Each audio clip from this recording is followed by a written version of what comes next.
Good afternoon, everybody. My name is Tricia Shaughnessy. I'm the Postgraduate Programme Manager here in Cork University Business School. You're all very welcome to our fourth in a series of webinars we'll be running throughout the spring.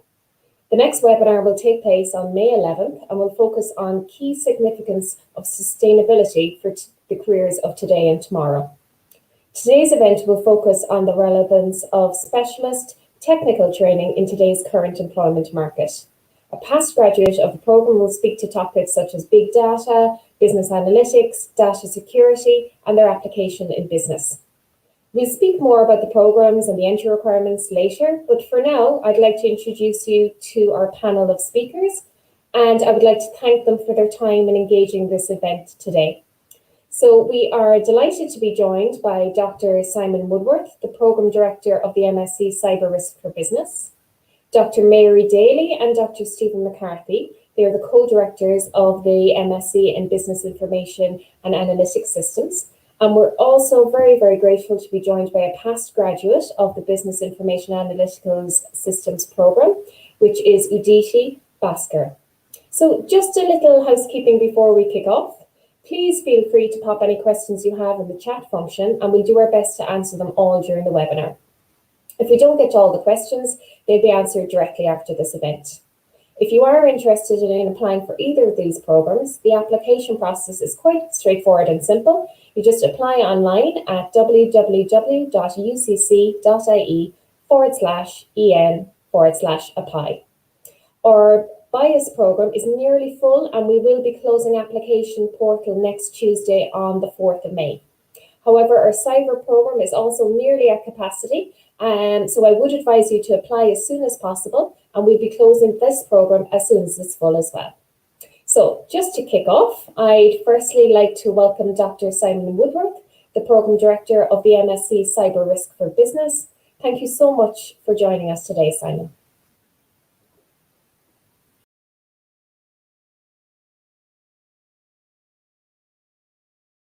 And they're going to talk to you a little bit later. But I'm going to start with a general overview of the common elements of both the BIAS and CRB programs, that's Business Information Analytics Systems and Cyber Risk for Business.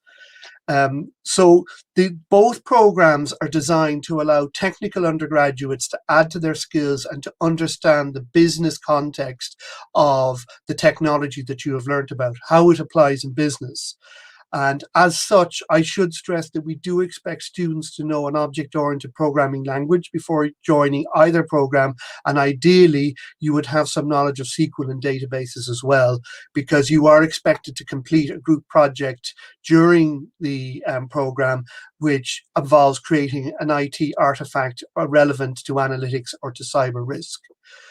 So there are two variants of the programs, as I've said already. One, addressing the need for graduates skilled in business analysis and business analytics, and also for graduates who are skilled in cybersecurity and information technology risk. So I'm going to speak briefly now about what the two programs share in common, just so you understand, if you like, what the foundation of both the programs is. So both programs share a common core. There is a group project which is worth 30 of the 90 credits total for the program. Every master's is worth 90 credits. A full 30 credits are devoted to a group project, which is an applied project in either business analytics or cyber risk.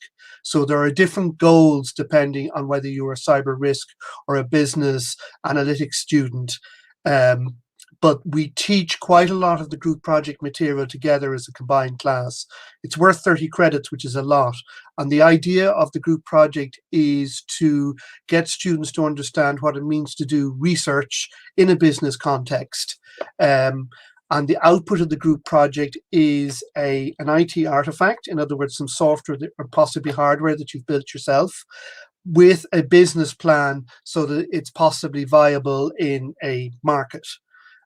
So it's not just enough to create something that's technologically interesting. It has to be innovative, and it has to have a viable market and to be saleable. In other words, you could possibly make money out of it if you wished.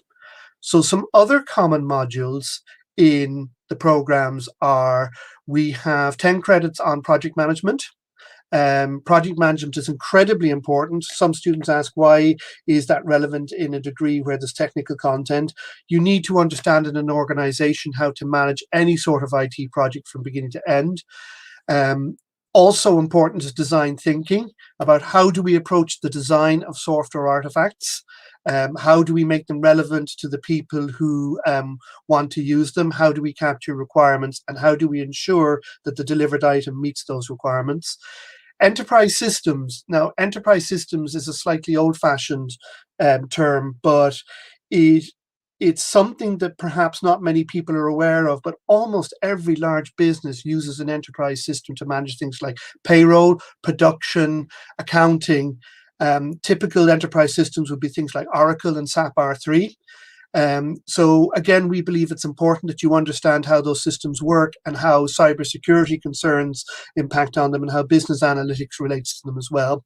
We also have a module on cloud technology, Amazon Web Services, Microsoft Azure, and things like that, because some businesses now choose to have all their IT off premises rather than on premises. We have a module on data management. This is again incredibly important for business analytics as well, because we need data to work on, but it's also something we must consider from a security and an integrity and a confidentiality point of view for our cyber risk students. And lastly, there is a Python programming module where we look at data management, data analysis, and also then specifically for the cyber risk students, we look at how we transfer data over networks and socket programming as well. Okay, so those common modules, if you add up all those numbers, amount to 5, 10, 15, 20, 25, there's about 35 credits of common modules. So you have a project, which is 30 credits, and you have the common modules, which are 35 credits. And in the project, while we treat the project as separate between cyber risk and analytics, we do teach quite a bit of them together, okay? And in the group project, again, there are modules, or rather there are lectures on how to do research in general. One of the big things with a master's is learning how to absorb information and critically analyze it and form your own view or synthesize your own view of the world about you based on a structured critical analysis of the data you have. So as a master's student, you are expected to think for yourself, obviously under guidance, and to be able to do research in the formal sense of the word. A master's should change the way you think, and we believe these master's programs will change the way you approach business analytics and also cyber risk. So at this point, I would like to start to introduce our next speaker, Aditi Udayabaskar, who is a graduate of the program, the Business Information Analytics Systems program from 2018. She has been very good to lend us her time to come back. She's talked to our students for this year. And she is now going to talk to you a little bit, and she's the most important speaker today, so I would encourage you to listen to her carefully. And what she has to say, while she is a biased graduate, what she has to say is of relevance to both the business analytics and the cyber risk students. So I'll stop here and hand over to Aditi. Thank you very much, Aditi. No problem. Thanks, Simon. It's a pleasure to be here. And as Simon said, I'm Aditi. I was on the MSc Bias course, started off in 2017, graduated in 2018. So it's been 3 years and time really does fly. So I can start off by presenting my slides. And can you guys see that all right? I'm going to assume that's yes. Okay, so I'm going to be walking you through in this presentation a little bit about how I found the course. But before that, who I am, a little background about me, how I landed up on the UCC MSc Bias course. And just like what Simon said, I think these masters are designed in a way in which they should change how you think. So I do want to talk a little bit about the benefits of the course and also how the course is designed and how that's relevant to someone like me. I think 3 years after graduating, how have I found the entire experience and would I do it again? So that's me. As I said earlier, I'm Aditi. I currently work at Facebook. I'll give you a little bit of background context on what I did before the course. So I studied my undergrad in management. That was at Royal Holloway in London. And I thought I would work in finance. And I thought, yeah, I want to be an investment banker. That really isn't what it turned out to be in terms of what I ended up doing. So I did do a minor in analytics even in my undergrad. So I graduated and worked as a data analyst shortly after that, around 7 months in Bombay, and I really liked it. So I was the only woman on the team. I was the only non-engineer on the team, so I wasn't very technical, but I loved what I did, and I decided I wanted to do a master's. So I was looking at different courses then, and I stumbled across the bias course. And this was at UCC, of course, and I thought it was the perfect mix of business and tech. And for someone like me who mostly, done a degree in business from my undergrad, that mixture, having that there was critical for somebody like me. So I decided to do the course, graduated in 2018. And shortly after I graduated, I started working at Facebook. I still am here today, so it's almost 2 years and 10 months into my role now. So what I do now is I'm a project manager working in the trust and safety space. So that doesn't make a lot of sense, essentially, when you hear about things like misinformation or hate speech or even nudity on Facebook or Instagram and it's on the news. That's typically my team. So a lot of the work that I do right now is working on strategy and reducing the level of those harmful pieces of content that you see both on Facebook and Instagram. And a lot of it is using our machine learning algorithms and other detection techniques to reduce what you see. So as is kind of obvious from there, I think doing the bias course and then directly going into something like that as a role, there's a lot of connection, and I think there's a lot of value that the course brings with it. I also wanted to touch a little bit upon why I might be a good person to talk to folks that are considering doing the course. I think I've lived on both sides of it. So for anyone that's watching that's still on the fence or thinking about should I go and do the bias or should I go and do the cyber risk program, I think I've been there and I know exactly what it takes to make that decision. So I hope to be able to share some things that I wish I had known back then, but also give you a little bit of insight on what it looks like after the course, because that's something that's harder to get access to. So I hope I can share something that I wish I had known earlier. So I'll walk you through the course and the benefits, and then just general other tips or just one-liners, essentially, that I think might stay with you even after this webinar. So the first thing is actually touching upon what Simon said before, which is a master's degree should change the way you think. So I definitely found this to be a case in terms of a master's degree being exponentially different to a bachelor's degree.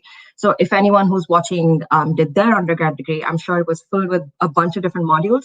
But the thing is, you have a lot more time to kind of, I think, invest into those, and the intensity is a little bit lower because the idea of an undergrad is we introduce you to all of these different subjects, you touch upon them, and then you like what you like, and then you find out you don't like some things, and then that's okay. With your postgrad, however, you have fewer modules. So whether it's the cyber risk or whether it's the bias course, you have fewer modules, but the intensity is 10x. And I think, again, I'll touch upon what Simon said earlier, where you have to motivate yourself to work independently. And it should change how you approach research, or it should change how you approach design, or just how a product works from end to end. Because that's a big part of both of these courses where you're supposed to come up with your own artifact. So I think this is very relevant to the professional world. As someone who's now at Facebook, you have to independently, motivate yourself to, land projects or start something and make a project plan and then land it or ship it, in industry. So if you choose one of these programs, I think it brings a lot more of that awareness to the table. The other thing is, I think, working with individuals from different cultural backgrounds. So I remember when I was on the course, I started off in 2017, we had a bunch of students from a bunch of different places. And I think that's very critical because in my current role right now, I work not just with people from different cultural backgrounds, I work with people on different teams, and they sit in different places across the world, across time zones, and many of them I've never physically met before. So in terms of communication, just to give you a little bit of an example, I work with software engineers, I work with product managers, data scientists, user design, user experience. These are different functions that think differently and have different goals and different priorities. So if you've never met them before, how do you work with them, and how do you learn to keep that tech knowledge in mind, but also approach it from more of a people perspective? So one thing I do want to emphasize is that this course is not just going to focus on your technical skills. That's a very big part of it, but also allow you to hone in on how you work with people, which is critical. I think regardless of where you go, you need to be able to work with different people from different backgrounds. And the project that you have to work on, which is a big part, and I think it's 30 credits, so that's a big chunk of your course, will be a group project. So in a lot of different master's degrees, you often have an individual dissertation where you just work on it, you create that one document, submit it, you're done. This isn't like that. And I think while some people might say, oh, it's a group project, I think there's such value in working with people then, because it buys you time moving forward when you need to work in the professional world, communication is key, and the miscommunications that you have when you're working with people in a group, I think that's something that you're going to have for the rest of your life. So it isn't just in an academic context. I think this is something that we will treasure for life. I can certainly speak about my own group project, but we can keep that for the Q&A afterwards. Other things that I did want to touch upon is I'm conscious that those of you who are watching the webinar are trying to make your minds up in terms of whether I should go for the bias or whether I should go for the cyber risk course. I'd say both of them are equally good. But one thing I do want to emphasize is the world isn't necessarily split into analytics, cyber risk, or tech. And one thing that's incredibly useful about the courses at UCC is regardless of the course that you do, there are some fundamental tenets that the courses touch upon regardless. So for example, if you're a business analyst, if you're a project manager like myself, if you're a data analyst, or if you're a software engineer, I think there are some things that it's a given that you are familiar with. So for example, understanding code, being able to demystify SQL, interpreting a dashboard, building your own dashboard, understanding where to get data from, writing your own project brief and then pitching it to people. You need to be able to do that anyway. That doesn't matter. That's regardless of job title. What I will say is you have different functions. So you could be a software engineer. I could be a data analyst. The degree to which you're fluent with C++ versus if I'm a data analyst, I don't really have to know that much C++. That might differ, but you still need the basics and you still need the skills. So an example there that I've given you is if you can read Python as a business analyst, for example, which is covered on the bias course, you'll be miles ahead of somebody that just knows SQL. So I think what I want to emphasize here is you will be, given exposure to all of the basics, but additionally, I think in terms of the world being more job function split and not just, oh, I'm an analytics person, so I'm only going to care about my SQL and nothing else. I think this course will actually open your eyes up to everything that exists, which is good because you can understand where your natural strengths lie and what you don't actually enjoy that much, which leads me to my next point, because I think this is a year-long course after all, and you have a bunch of different modules. What you will learn over time is where you naturally shine, what you love, and where you actually want to go into after you finish the course. So this isn't something where it's, a one-year commitment, you finish the course and then that's it. It doesn't just leave you out there in the real world. I think if I can give my own example, like I said in the beginning, wanted to work in finance. This was in my undergrad. I, ended up working as a data analyst, fell in love with data and everything that comes with it, decided I wanted to, focus on analytics as a result. So that was my postgrad. And then the eureka moment where I now am, where I really love product strategy and how we should design things or what we should do. I'm very much an ideas person. I think now I'm able to combine all of those strengths and do something that I really love. But at the same time, it wouldn't have been possible if I hadn't had all of those modules, on my UCC bias course, because did I enjoy every single module saying, I want to do that and I also want to do that? No, but that's also the point, because you've been exposed to it, you know what you do like and what you don't like, and you can start to chart out your career from there. So this is, I think, critical for people that know they want to work in the business tech area, but they don't actually know exactly what. I think as an introductory eye-opener, these courses are brilliant. So I just wanted to emphasize that as well. Touching upon what happens after you finish the course. So I'm an alumnus now, it's been 3 years. If I had to look back, what would I think were critical things that I really now appreciate, even if I couldn't understand it then, 3 years down the line, what is it that I think was great about the course? I think in terms of real life challenges that you're going to face in the real world, this course is brilliant. So just to give you a little bit of an example of me working at Facebook, I think cognitive diversity in terms of people thinking differently and how culture impacts the way you approach problem solving or the way you approach group work, that's a very real, I think, challenge that you're going to face in the workplace. So whether this is working across time zones, whether this is delivering projects with people that you've never physically met, because on the course, you're always able to ping somebody or tap them on the shoulder and say, hey, when are you going to finish that part of the project? In a professional standpoint, you have to find professional ways to kind of push projects and make sure you're hitting your milestones, etc.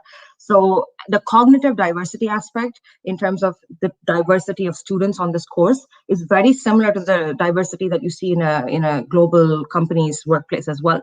So I think if you are someone that's from America, working with someone that's from China, or you're working with someone that's from India, the way that these three people think in terms of the cultural impacts, it's very different. So you might as well join a course where you're going to get access to that much earlier for a year.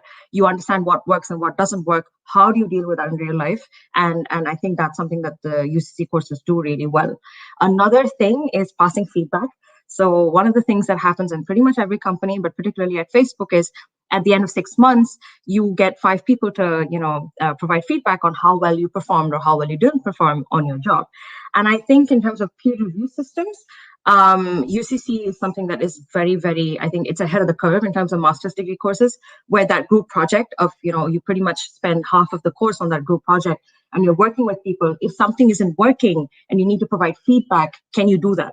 Right. And as you might notice, this slide is less about the technical aspect and more about your people skills and behaviorally, how does it make a difference in your day-to-day life? So of course, I'm not denying the technical skills are solid and you need that, but also what are the other skills that you need to flourish professionally? I think this is one of the biggest things that I kind of look back upon, and I am happy I chose the bias course. So it'll buy you precious time and make you more conscious about how the real world works, if that makes sense. And one of the nice things that I did want to mention is if you continue to work in Ireland after the course, like I do, I'm based in Dublin at the moment. A lot of your colleagues will be from UCC, and interestingly enough, my skip manager, which is my manager's manager, he's from UCC and also did the BIS course, so the Business Information Systems course. This is of course back in the day, but one of the things that I just wanted to highlight there is, if you study at UCC at Cubs, whether it's a cyber risk or BIS program, it'll pay you dividends in ways that you really didn't expect. A lot of people that I see at Facebook, but also outside in the industry, they are from UCC. And oftentimes, if you dig a little deeper, you find that they've actually done the BIS undergrad or they've done the BIS postgrad or, something else from Cubs. So it's always not just a good conversation opener, but also it just goes to show how many people have chosen courses at UCC. So I kind of wanted to touch upon that as well. And one thing as an alumni myself is that network that you then have after you finish the course.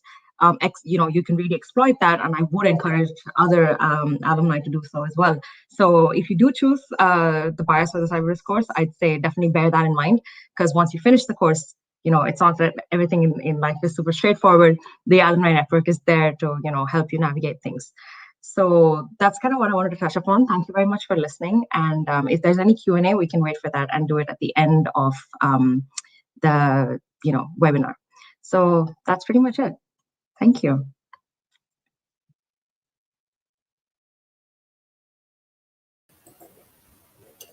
Thank you so much, Aditi, for a really interesting and enlightening interview you've given there. You've really shown that you're passionate about the subject, and I think that's come across. We are going back now to Simon Woodward, so I'd like to reintroduce Simon, and he's going to give the highlights of the Cyber Risk for Business program. Welcome back, Simon. Thank you very much, Trish, and thanks again, Aditi, for an excellent sort of overview of what the Masters means in terms of employment and life afterwards. So I'm just going to briefly go through the Cyber Risk Programme highlights, just so I've explained the common elements to both programs. I'm now going to talk about the specifics to cyber risk. One of the things I'd like to say is the cyber risk the cyber risk variant of this program was designed in consultation with several local cyber security companies, including IBM Security, which is based in Cork, and McAfee, which is based in Cork. Trend Micro, not McAfee. Trend Micro, which is based in Cork, and also Smart Tech 24/7, who actually employ one of our graduates from a previous version of this program. So the cyber risk specific content has been developed very much with the needs of industry in mind. So there are 5 topics we cover in 5 separate modules. One is risk governance, and that is all about the governance of information systems risk in an organization. So as you can imagine, it's a somewhat business focused module.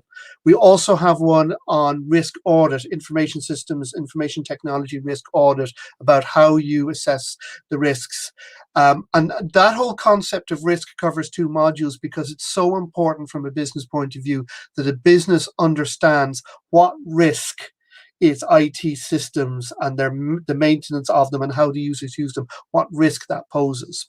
We then have a module on security architectures, which talks a bit about how we can make our systems secure, what sort of features of our systems make them secure, what makes them insecure, but also focuses on user behavior. Then we have a post-breach management, which is about, suppose everything goes wrong, and what should we do after our business has actually been hit by a data breach or a hacking event. We introduced this module 2 years ago because it was felt that while we can talk to you about how you prevent cyber attacks happening, how you reduce risk, that you should also understand how organizations manage failures where data has leaked to the outside world or where their systems have failed because of a cyber attack. And again, it's very much on the business management of the whole thing, so that that you have an opportunity to understand how businesses can recover from such a catastrophic circumstance. And we're all familiar with malware attacks and things like that. The other thing I should say is that data security and privacy is incredibly important. In Ireland, we have the General Data Protection Regulation, which is actually an EU directive. If you are joining this call from India, and our students who do come from India will also be familiar with the general legislation in India on data protection as well, which to some degree owes a lot to GDPR legislation in its formulation. So that legislative framework is important. We also have things like standards like the ISO 27K standards, and there are other standards out there as well. The last module on my list is the most technical, ethical hacking and threat analysis, and it's quite intensive, where we use a virtual lab to allow students to perform attacks on target machines. We don't attack real machines. We don't do real world attacks because it's mainly illegal. In fact, it's definitely illegal under Irish law anyway. So we use a virtual lab provided by a commercial provider, which gives us a set of target machines which we can hack, which allow us to learn the tools and techniques for hacking a machine. And we do that for two reasons. One is so you can understand penetration test as a security measure to protect your own systems, but also so you understand the mind of a malicious or a black hat hacker who may want to attack your systems and their motivations and the techniques they use, and to also emphasize the importance for multi-layered security. Threat analysis is a component of this. We have had speakers from IBM come in to talk to us about threat analysis, and we will continue to do so because mainly because they have a set of tools which are very useful for assessing the threat landscape, which, don't forget, extends not just from malicious individuals, but all the way up to state actors. Some of you will be familiar with Stuxnet and the latest attack on, for instance, Iran's nuclear uranium refinement facility, which is almost certainly performed by state actors. We've all heard of data breaches from Facebook and places like that, and we all know how catastrophic the exposure of personal data can be to individuals. So understanding all of that, how do we keep things secure? What do we do when they both come to secure? How to mitigate those risks is the, if you like, the theme behind these 5 modules. The final thing I should say about cyber risk program specifics is that these are constantly under review because it's a rapidly moving industry. Even in Cork, we've seen substantial developments in the last couple of years. For instance, Cyber Ireland, which is the national organisation which looks at cybersecurity, is based in Cork as well, with a strong presence in our neighbour university, Munster Technological University. So having an interest in cybersecurity and information security across multiple campuses and multiple industries gives us a very rich a selection of companies and businesses to draw on to provide really useful, relevant, industry relevant material to our students in cyber risk. So I'm going to hand back to Trish, I think, who will then hand you on to Stephen, I think, who's going to talk about BIAS program highlights for a few minutes. Hi, Simon. Thank you very much for that. That's correct. Now we are going to reintroduce Stephen. Stephen is one of the directors of the MSc in Business Information and Analytics Systems. So, Stephen, you're very, very welcome back, and you're going to give us a highlight of this program. Yeah, thanks, Trish, and thanks, Simon. Hi, everyone. So I'm going to just talk you through some of the specialist modules for bias, and my program co-director, Mary Daly, will also be coming in to add further comments. So to start with, the primary specialization of bias students would begin with descriptive, predictive, and prescriptive analytics, primarily focusing on analysing what has happened, what could happen, and what should happen. So our lecturer, Professor Ahmad Tarim, takes you through understanding differences between these types of analytic solutions and their application to different areas. So he'll be looking at particular tools such as R as well as IBM CPLEX, and going through how to use these tools, which you then later apply in your applied research project. We then have a specialist module on data visualization, which focuses on tools such as Tableau and ClickSense. And this is trying to bring students to a greater understanding of business perspective on the use of data analytics. So through using visualizations to enhance different stakeholders in the business, how they can make decisions. The aspects of human decision making is really key as well, and we have another dedicated module on this, primarily because even though we might have these tools for data analytics, they're not of great use unless we fully understand how the human brain works, how we're able to understand data, and what's being presented to us. So Professor Frederick Adam, who's expert in decision making, takes students through different perspectives and decision making, but again with a focus on the use of data analytics. We also have modules then on business analyst skills, so talking to clients, gathering requirements from, again, analytics perspective. And as Simon previously mentioned then, 30% of the program is dedicated to the applied research project in analytics. So this is a supervised group work project. So every team will have a mentor who will help them in crafting both their prototype as well as a business plan for that prototype. So in the end, the deliverable, which is usually around June or July, will be a commercializable analytic solution, which means that it potentially could be taken to the market and sold. But particularly as well with a focus on an identified business problem. So we're always trying to match a problem looking for a solution rather than a solution looking for a problem, which is a really key part of the ethos of this master's and CRB as well. The business case, which comes at the end, is delivered then and pitched to both academics and practitioners in industry. But the whole purpose of this applied research project is to take the skills learned in semester 1 and semester 2 around programming tools, as I said, the use of prescriptive, predictive analytics, and apply them then to real-world business problems. So just two brief examples of previous projects, and perhaps Aditi as well could share the project she did when she was undertaking the program. But two examples from last year. We had one project on soccer player performance analytics, which was the students created a customized analytics solution to support team growth using techniques such as machine learning, predictive analytics, and then delivering actionable tasks.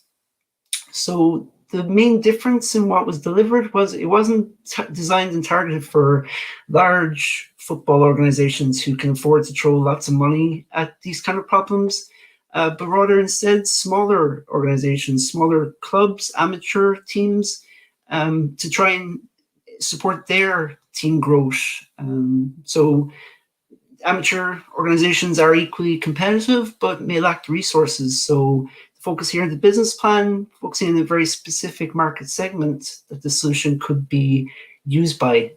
And then another project which was focused in the healthcare sector was the dementia care project, in which the team used facial recognition technology to help elderly patients with the early stages of dementia, helping them remain independent for longer. So basically it was using facial recognition technology to help these patients to see the names of those who are visiting them. So here again, the business case for very much being focused on the user persona that would be adopting this technology, and particularly lacking maybe some of the necessary skills that could be taken for granted in other types of user groups.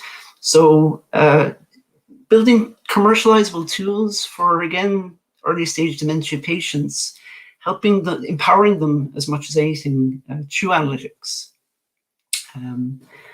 And so that covers about, again, similar to what Simon said, about 25 credits dedicated especially to the MSc Bio students. And I can hand you over now as well to my program co-director, Dr. Mary Daly, and also Simon, who may have additional comments to make around this program and equally the CRB program.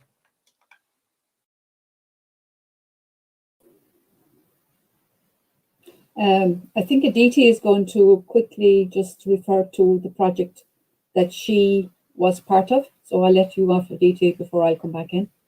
Sure, no problem. So for those who are curious, what we came up with, or my team came up with for our final year project, we focused on, so a lot of you might be familiar with Hadoop. So essentially, if I have to explain 3 years later, Hadoop is a distributed storage system where you've got files that are basically split up and then stored on different nodes, etc. So what we did, and I'm somebody that loves visualization and Tableau and everything like that. So we had a team of, I think, 5 people. And what we did was we decided that we would visualize. So say, for example, if you're a company using Hadoop and you want to know how your storage is actually being split up or how your files are being split up and how much storage you have, how much you potentially need, etc. We wanted to visualize that on Tableau in a very user-intuitive way. So essentially, if you're a company XYZ, and you're using Hadoop, how do you know how your files are being split up and where a certain file lives, and kind of make that very, very easy for someone that doesn't have an understanding of how distributed file systems actually work. So my portion and what I kind of focused on in terms of the technical aspect was building the visualization itself and making it super intuitive for people to understand how their files are split up. So this actually was a project that I would say began conceptualization, etc., late December, early Jan, and then we presented it finally in July. So that's kind of the timeline. And you do have to do a feasibility study. So what that means is you have to first take the idea and understand, is it something that people want?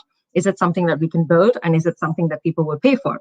So once you answer those 3 questions, you actually start to build everything. So we had a person who had a much more technical background.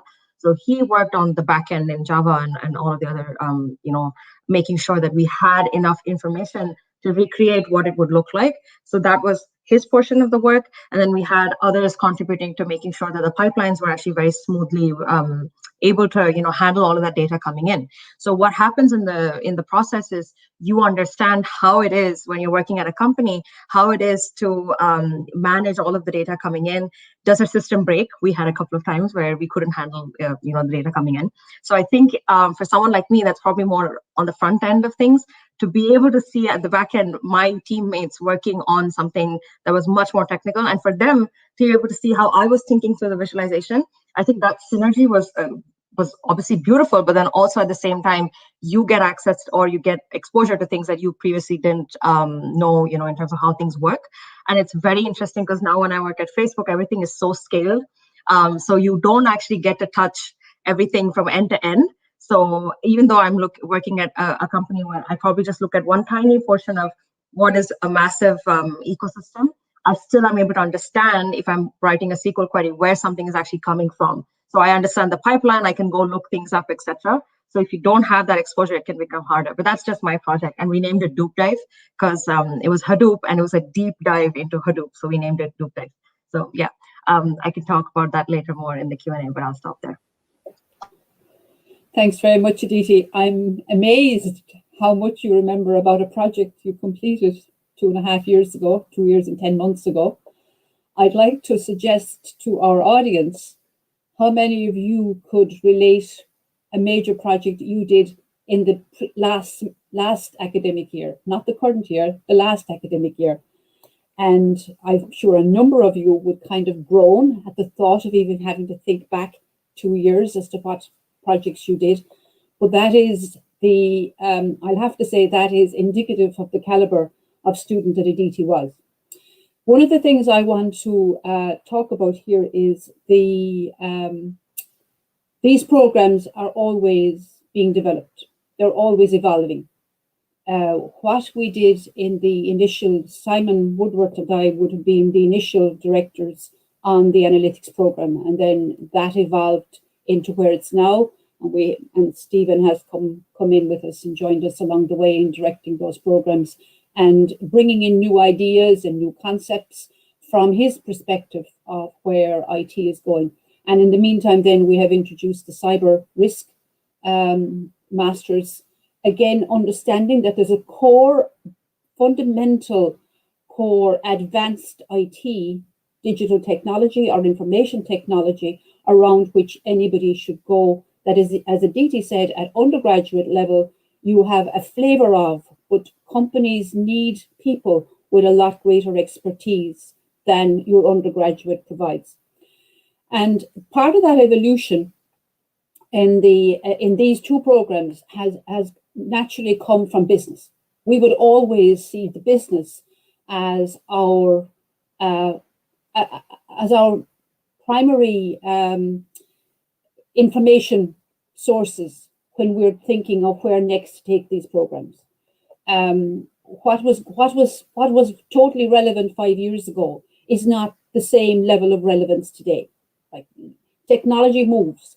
I'm in the technology business for longer than I care to admit, but I will admit that it's at least 40 years, right? So when I did my undergraduate degree in computer science 40 years ago, it was a very different world in computer world to where we are today.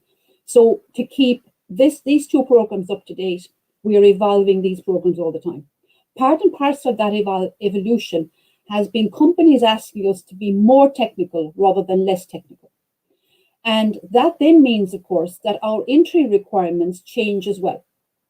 So we typically, and we have it written down very clearly, that we want people coming into these two programs to have a technology background, i.e. an object-oriented development background with an understanding of database connectivity and management.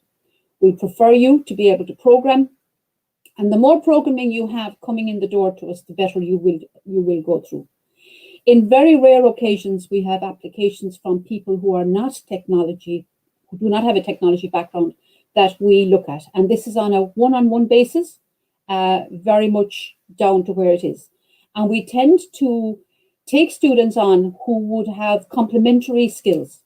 And what I mean by complementary skills, areas like statistics, because data, and when Stephen talked about predictive, prescriptive, and descriptive, and whatever the other one is, thinking as I talk now, and it's statistical systems, we're talking about a knowledge of statistics, what is regression analysis, what is scatter graph analysis, all of this type of stuff. So they come in and they bring a huge complementary set of knowledge into our program when we have them. We also look at people who would come from the area of econometrics. We sometimes have the odd student who would like to go down the computer side, the more analytical side, the more technical side, like Aditi did, who would have econometrics in their undergraduate degree.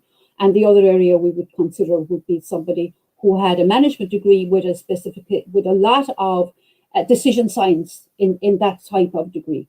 So we don't take people willy-nilly on this degree who don't have technology. They're very rare to come on this degree who have technology. So for people who are listening, we really need you to have that technology coming through the door because it's important. Remember always in IT and in digital technology, in analytics and in cyber, what we're typically doing in the world of IT and companies is changing how people operate.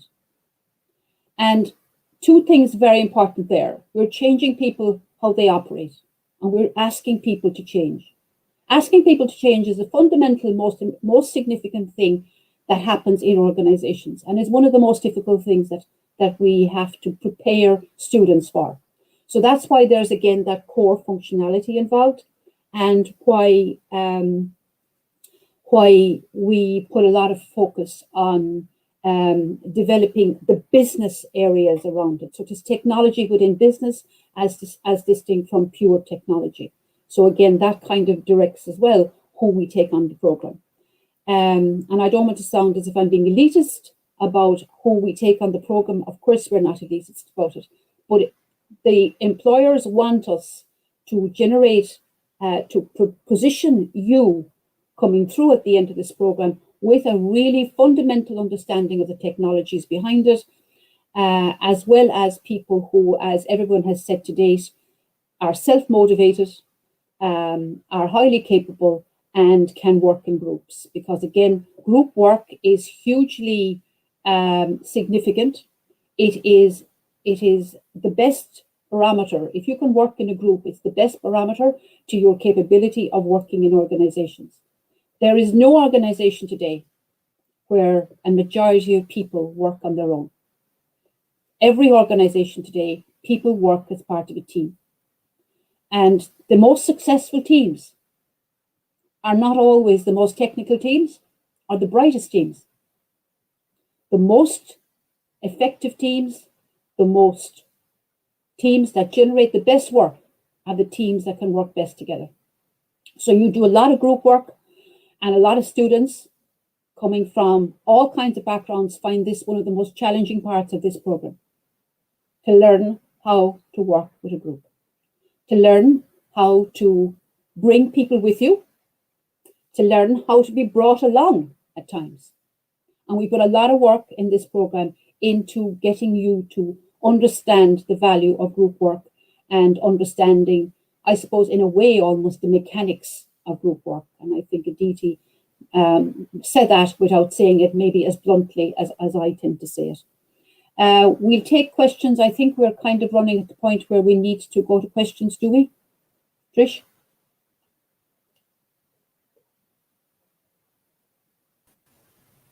Thanks, Mary. So what we're going to do now is just bring our panel back on again. We had quite a few questions in the chat just around career prospects after finishing either of those programs. So just opening it up to the panel there, I wonder, could you talk a little bit about what our students can expect and what careers they can go on to as soon as they finished either of these programs?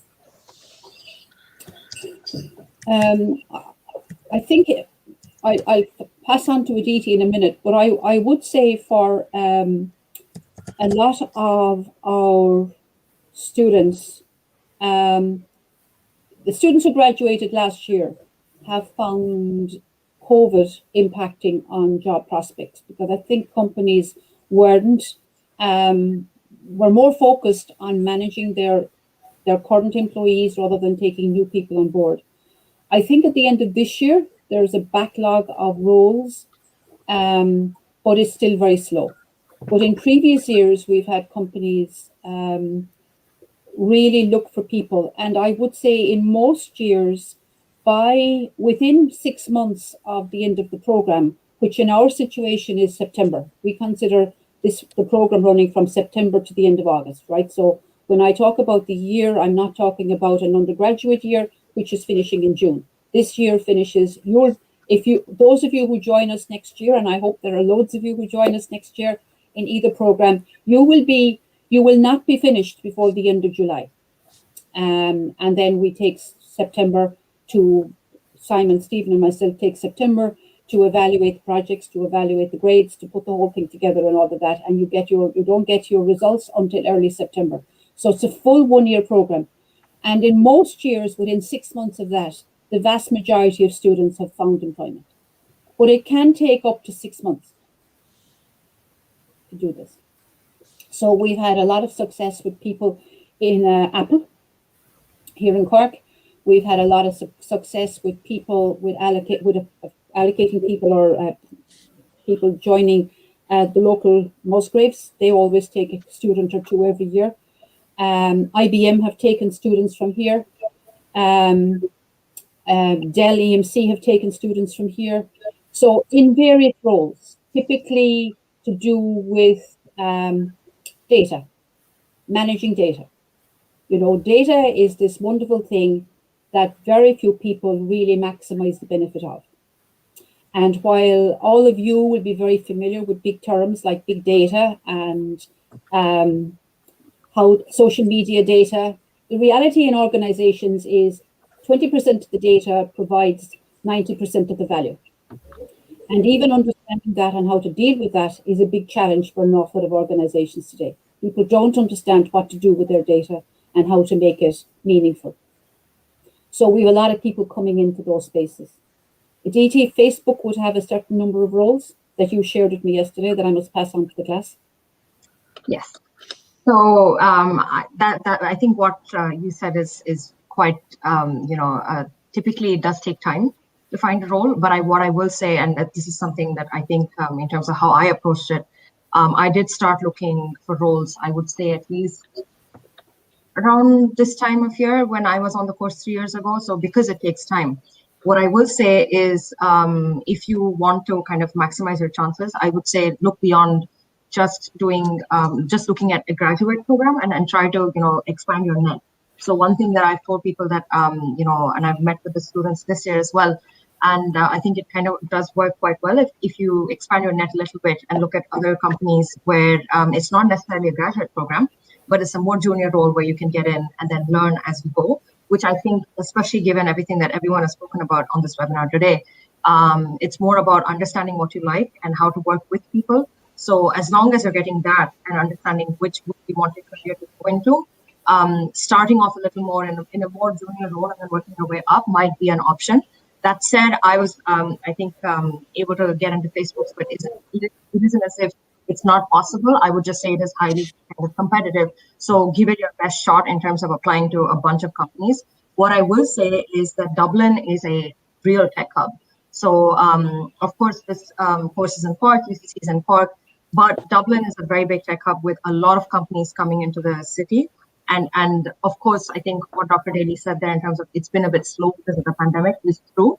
But I think this year things are so backlogged and there's such a need to pick up in terms of hiring that this year, well into, I think, 2022, we will see a lot more in terms of hiring picking up. So if you need an indicator, I would say if you're still deciding, I'd say monitor what happens between now and September. And I expect to see it pick up, pretty steep, like a steep curve as opposed to being more gradual. So once you see that, I think you would expect to see the same behavior going into 2022 as well. So if I were you, I would take the chance in terms of betting on Dublin, which has a lot more companies coming in. And I think month on month, we have new startups and we have new companies that are coming in to set up offices here.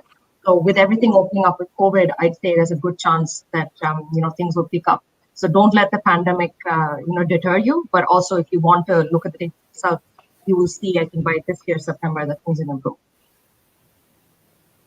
And if I may add to that, I have a lot of students contact me over the years looking for references. And so I can see the progression. And I have seen a number of students take 1-year positions or even 10-month positions because we have very strong labour laws in Ireland and in Europe, whereby if people are working for more than a year, companies have to really manage if there's anything remiss with their performance. So a lot of starting jobs are jobs for maybe 10 months or 11 months. They don't do the full year. But I see a number of these students continuing on in their roles in those organizations and in 2 to 3 years contacting me for their next role. And their next role is a much more senior role. But so much of it is all about your performance during the program. I really, really cannot overemphasize that if you take on this program, it requires a huge commitment from you. And remember, there's a huge opportunity cost from the point of view of the financing of this program. We're all going to pay a lot of money for the program, and you all have a lot of costs associated with living here. So there's a big opportunity cost. And Simon, Stephen, and I are very aware of that opportunity cost. So we expect you to really commit and to really work while you're here. And in the current environment, that demands a huge level of self-motivation from you. We can do so much. I can tell you a lot of stories about you know, examples of Aditi, examples of other students, really, really good students. But I will say to you, Aditi worked so hard during that year, and had to work really hard. And this is not a reflection on her, but had to work really hard to work with the group that she worked with. And that is true of every student in the class, because most of you at undergraduate level come from being in control of what you do yourselves. And suddenly that's no longer there in as effective a way as you believe yourself capable of doing. Now other things, other people are factors in your performance. And that's a hard lesson to learn. So if you come here, put your shoulder to the wheel, commit to what you're doing, and that then will come through in your project.